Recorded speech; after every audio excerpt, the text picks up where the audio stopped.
ವಿಠ್ಠಲ ಮಂದಿರದ ಮುಂದೆ ತಗಡು ತಗ್ಸಕ್ಕೆ ಯಾರು ಹೇಳಿದ್ರು ನಿಮ್ಗೆ? ಯಾರು ಡಿಸಿ ಆದೇಶ ಮಾಡಿದ್ದಾನ? ಆದೇಶದ ಪ್ರತಿ ಇದೆಯಾ? ಚೀಫ್ ಆಫೀಸರ್ ಆದೇಶ ಮಾಡಿದ್ದಾನ? ಎಲ್ಲಿದೆ ಪ್ರತಿ? ಏನು ದಾದಾಗಿರಿ. ಅದಕ್ಕೆ ಮತ್ತೆ ಮೂರು ಪೊಲೀಸ್ ವ್ಯಾನ್ಗಳು,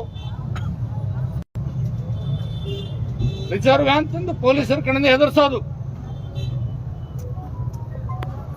ಮತ್ತೆ ಈ ಪುಣ್ಯಾತ್ಮ ಸಂಭಾಯಿತ ರಾಜಕಾರಣಿ ಅಂತ ಯಾರು ಅಧಿಕಾರ ಕೊಟ್ಟರು ನಿಮಗೆ? ಪೊಲೀಸ್ ಇಲಾಖೆ ಕೇಳ್ತೀನಿ, ಎಲ್ಲಿದೆ? ಡಿಸಿ ಆದೇಶ ಮಾಡಿದಾರ? ಯಾರು ಅಧಿಕಾರ ಕೊಟ್ಟರು ನಿಮಗೆ? ಬಡವ್ರ ಮೇಲೆ ದಬ್ಬಾಳಿಕೆ ಮಾಡೋದಕ್ಕೆ ಯಾರು ಅಧಿಕಾರ ಕೊಟ್ಟರಪ್ಪ? ತೋರ್ಸಿದೆ, ಎಲ್ಲಿದೆ ಅಂತ ತೋರ್ಸಿದೆ, ಆದೇಶ ತೋರ್ಸಿ. ಅಲ್ಲಿಂದ ಹೊಡ್ಕೊಂಡ್ ಬರ್ತಾರೆ. ಬೆಳಿಗ್ಗೆ 8 ಗಂಟೆಗೆ ಫಸ್ಟ್ ಟಾರ್ಗೆಟ್ ಇದೇ ಅಂಗಡಿ. ಅವರು JCB ತಪ್ಪದಂಗೆ ಹೇಳ್ತಾರೆ, ಮೊದಲದ ನೋಡಿ, ಮೊದಲದ ನೋಡಿ. ಈ ಹೆಣ್ಮಕ್ಳು ಪಾಪ ಎಲ್ಲ ಬಾಟ್ಲಿ ಗಿಡಕೊಂಡು ಹಿಂಗ್ ಕೂತಿದ್ರು, ನಾನು ನೋಡ್ತಾ ಇದ್ದೆ. ಇವರೆಲ್ಲ ಇಲ್ಲಿ ಕೂತ್ಕೊಂಡು ನೋಡ್ತಾ ಇದ್ರು, ಲೈವ್ ನೋಡ್ತಾ ಇದ್ದೆ ನಾನು ಮನೆ ಕೂತ್ಕೊಂಡು. ಅದೆಲ್ಲ ನೋಡಿದ್ರೆ ನಿಮ್ಮೆಲ್ಲ ರೆಕಾರ್ಡಿಂಗ್ ಇದೆ, ನಾಳೆ ಕೋರ್ಟಲ್ಲಿ ಎಲ್ಲ ಹೋಗ್ತದೆ. ಚೀಫ್ ಆಫೀಸರ್ ನಿನ್ನ ಮನೆಗೆ ಕಳಿಸ್ತಾ ಬಿಟ್ರೆ ನನ್ನ ಹೆಸರು ಗುಂಡು ಕರಿಬೇಡ, ನೀನ್ ನೋಡ್ತಾ ಇರು. ನೀನು ಏನ್ ಅನ್ಕೊಂಡಿದ್ಯಾ ನೀನು? ಇಲ್ಲಿ ಹೆಣ್ಮಕ್ಳು ಪಾಪ ಕಾಲು ಹಿಡ್ಕೊಂಡು ಹೇಳ್ತಾ ಇದಾರೆ, ಅಳುತ್ತಾ ಇದಾರ, ಬಿಡಕ್ತಾರಿಲ್ಲ.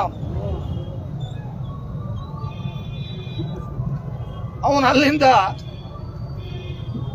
11:15ಕ್ಕೆ ಏನೋ ನಿಮ್ಮ ಇದು ಬರುತ್ತೆ, ಪಾಪ ಉಮೇಶ್ ಕಾರಜೋಳ ಅವರು ಅದಕ್ಕಿಂತ ಮುಂಚೆ ಹಿಂದೆ 3 ದಿನ ಸತತ ಪ್ರಯತ್ನ ಮಾಡಿದ್ದಾರೆ ನಿಮ್ಮ ಅಂಗಡಿಗಳು ಉಳಿಸಕ್ಕೆ. ಕಾರಜೋಳ ಸಾಹೇಬ್ರು MP ಅವರು DC ಅವ್ರಿಗೆ ಫೋನ್ ಮಾಡಿ ಹೇಳಿದ್ದಾರೆ, 6 ಸಲ ರಿಂಗ್ ಮಾಡಿದ್ರು.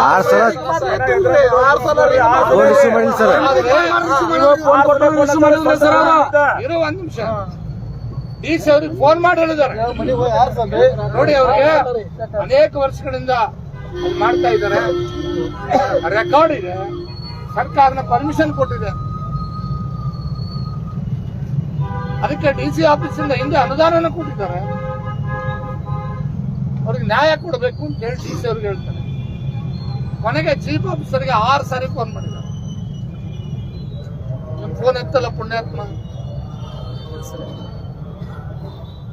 ಕೊನೆಗೆ ಉಮೇಶ್ ಅವ್ರು ಫೋನ್ ಮಾಡಿದ್ದಾರೆ, ಫೋನ್ ಎತ್ತಲ್ಲ.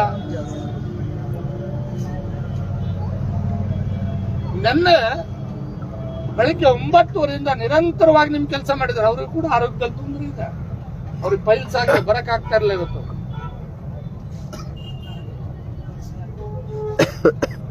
ನೆನ್ನೆ ಇಲ್ಲಿ ಹೊಡಿಬೇಕಾದ್ರೆ ಕೋರ್ಟ್ ಅಲ್ಲಿ ಇಮಿಡಿಯೇಟ್ ಆಗಿ ಫಸ್ಟ್ ಕೇಸ್ ಇದನ್ನ ತಗೊಂಡು ಸ್ಟೇ ಕೊಡಿಸುವಂತ ಪ್ರಯತ್ನ.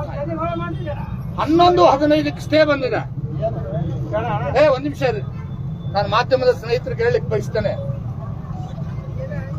ದಯಮಾಡಿ ಬಡವರ ರಕ್ಷಣೆಗೆ ಬರ್ರಿ. 11:15ಕ್ಕೆ ಸ್ಟೇ ಬರ್ತದೆ. ಡೇ ಬಂದ ತಕ್ಷಣ ಅವನಿಗೆ ಗೊತ್ತಾಗ್ತದೆ ಓವರಲ್ ಆಗಿ. ಅವಾಗ ಅವನ್ ಬಾಸಿಗೆ ಫೋನ್ ಮಾಡ್ತಾನೆ, MLA ಗೆ.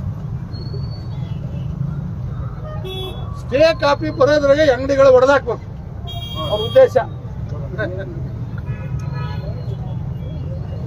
ನೀವು ಸ್ಟೇ ಕಾಪಿ ರಾಘು ಪಾಪ ಹುಡುಗ ಸ್ಟೇ ಕಾಪಿ ಮೊಬೈಲ್ ಅಲ್ಲಿ ವಾಟ್ಸಪ್ ಅಲ್ಲಿ ತರಿಸ್ಕೊಂಡು ಆ JCB ಮೇಲೆ ನಿಂತ್ಕೊಂಡು ತೋರಿಸ್ತಾವನೆ. ಇಡೀ ರಾಜ್ಯದಲ್ಲಿ ವೈರಲ್ ಆಗಿದೆ ವಿಡಿಯೋ ಅದು. ಸ್ಟೇ ಬಂದತ್ರಪ್ಪ, ಹೊಡಿಬಾಡ್ರಿ. ಅದೆಲ್ಲ ಸಂಬಂಧ ಇಲ್ಲ. ಪೊಲೀಸರು ಇದಾರೆ, ಅಧಿಕಾರಿಗಳಿದ್ದಾರೆ, ಲೈವ್ ರೆಕಾರ್ಡಿಂಗ್ ಆಗಿದೆ. ಮಾಧ್ಯಮ ಸ್ನೇಹಿತರಿಗೆ ಹೇಳಿಕ್ ಬಯಸ್ತೇನೆ, ಕೋರ್ಟ್ ಅಲ್ಲಿ ಸಬ್ಮಿಟ್ ಆಗ್ತವೆ ಇವೆಲ್ಲ. ಸ್ವಾಮಿ ಇದಕ್ಕೆ ಇಷ್ಟಕ್ಕೆ ಬಿಡ್ತಾರೆ ಅಂತ ಬಿಡಿ. ಇದಕ್ಕೆ ನ್ಯಾಯಯುತವಾಗಿ ನ್ಯಾಯ ಸಿಗಬೇಕು. ಆದ್ರೆ ಅವನು ಕೇಳಲ್ಲ. ಮತ್ತೆ ಹೊರಗಡೆ ಫೋನ್ ಮಾಡ್ತಾನೆ. ಫೋನ್ ಮಾಡಿ 12:40 ಫೋನ್ ಸ್ವಿಚ್ ಆಫ್ ಮಾಡಿದನು. 1 ಗಂಟೆ 15 ನಿಮಿಷದೊಳಗೆ ಇದೆಲ್ಲ ಹೊಡೆದಾಗ್ತದೆ. ಪ್ರತಿಯೊಂದು ಲೈವ್ ರೆಕಾರ್ಡಿಂಗ್ ಆಗಿದೆ.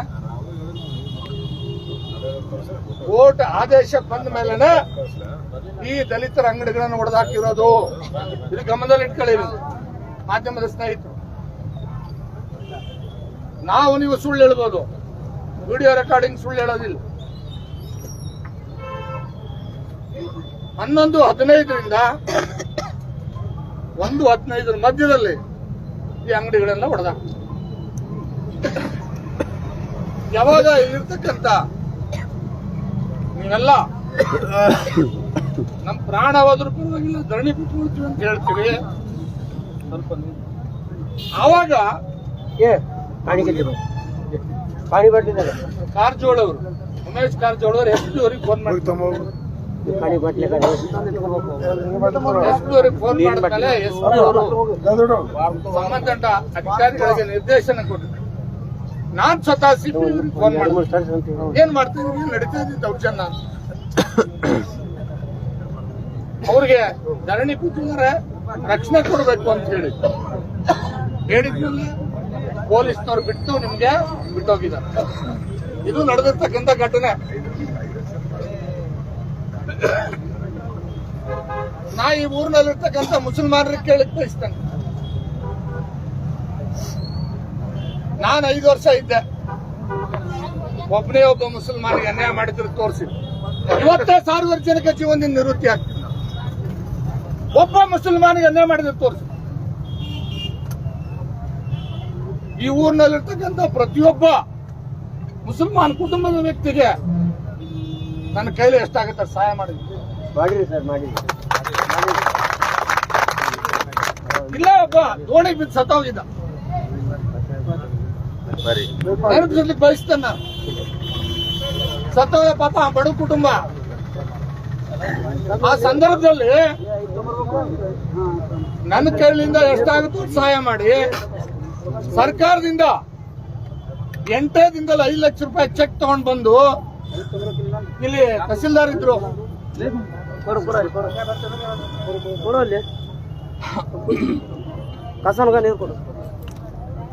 ಅವ್ರು ಕರ್ಕೊಂಡು ಹೋಗಿ ಅವ್ರ ಮನೆಗೆ ಹೋಗಿ ಚೆಕ್ ಕೊಟ್ಟು ಬಂದು.